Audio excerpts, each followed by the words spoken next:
یاسا سرور نبید و دیف چون جبو برپرس و دسالات نبید و دزگه نزاهه به شوه که رمزی هبید بیکو رکبه بهت دان کار خوب بکد ده گندالی و نشفافیت ده دهات یو ولاتی دا پیدا بید و لعوری هرما کردستانه به صدان کمپانیان وهمی هنک و چند کسک دهات ولاتی کو حق شرعی میلیونها ولاتیانه برف دروی ولاتی دبن و صدان کمپانیان جی بناو خلکی هاتین دا بزراندن داکو بپاره وان بخو کم کرین لسر حساب ولاتیان کار پی بکن و چافدرک سیاسی دبیجید وان شخصا بصدها کمپانی هنه کمپانی تواجی بمليار دلار تای باشه اف مليار همیش کی و اینان اف ایک یا دو هک تو صحیح کمپانی تواجی همی فرمانبر دامو دزگاه باشه کمپانی توان هندک و همینه و هندک جی کارت کن بس اگه تو صحیح همی فرمانبرن باشه چه چید بید کمپانی شخصی بن و موچهش حکمت وگن اف ایک یا دیجی يعني دهات كردستاني املاك كردستاني هميت كتينه بردستي وان كومپانيا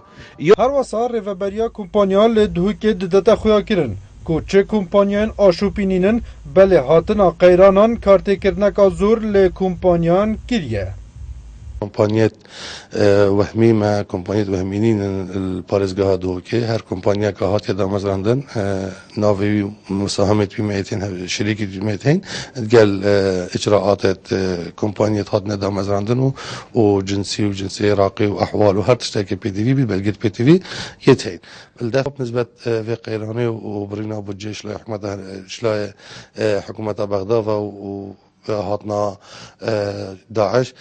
تأثيرك باش على الكومبانيات ماشي خاطر كيرن شنحيا كاري شولي وانا والدور في بابتي روجنامه وانك دبيجيت اوت هيتا كيرن حكومت زيان بخش دبيت والسركيست ولاتيان افكارت هيتا انجام دان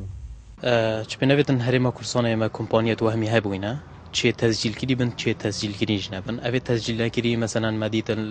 چند سالت بوری چندین کساتی ها ملیارا پاره خلکی بر و اف کمپانیات تسجیل کردی جی و ابزانمی تسجیل کردی جی هنه مثلا ایک پروژه کی دتا فیکی تن ناوه که بخودانای کسا که نیزیکو حزب که ناوه کمپانیای که دانای او پروژه توار گریتن دتا کسا که دی پاره اوز هر ضرر دی بو دیسا بو حکومت زوریتا و کو پاره حکومت نمینیتن و بو جو حکومت بچیتن بارگرانی که بو حکومت همجی خلق ضررمند تایبتی او کمپانیات وهمی تسجیل نکردی.